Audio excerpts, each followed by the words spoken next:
So, last time I said convergent evolution was like music sampling without the petty beef, and unfortunately, two paleontologists did not get that memo because in the late 1800s, two men basically turned fossil hunting into a Victorian era Twitter war, famously known as the Bone Wars. Their names were Marsh and Cope, and to be clear, these were not random guys like myself yelling in the comments.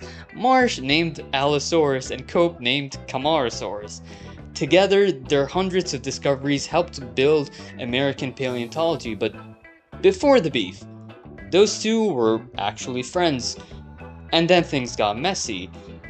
Cope showed Marsh a fossil quarry in New Jersey. Marsh then secretly made a deal so future fossils from that site would be sent to him instead, which is basically the paleontology version of your friend telling you about the love of his life, and then you stealing her away.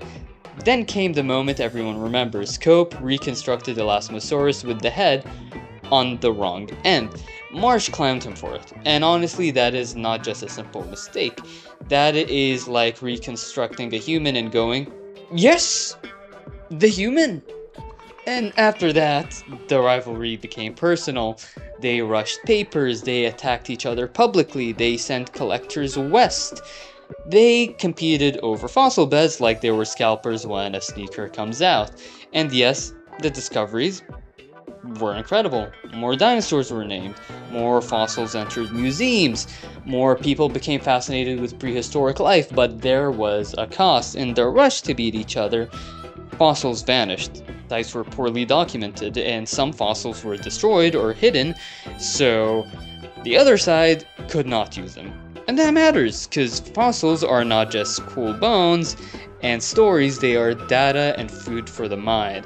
Where a bone is found, what layer it comes from, what animals were buried around it, how the environment preserved it, all of that tells us about ancient ecosystems. So when fossils are ripped out, rushed, broken, or destroyed, we do not just lose a specimen. We lose context, we lose information, we lose pieces of an ancient world that could help us predict our future and save it. And that is the strange tragedy of the Bone Wars. Both Marsh and Cope helped us discover some dinosaurs, but their one-upmanship may have also erased pieces from prehistory that we will never recover. Science can be driven by curiosity, but when it is driven by ego, sometimes the past and the future pays the price for the acts of two ambitious men.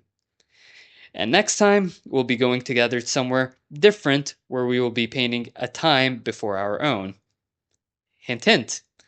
I'll see you guys next time. Bye.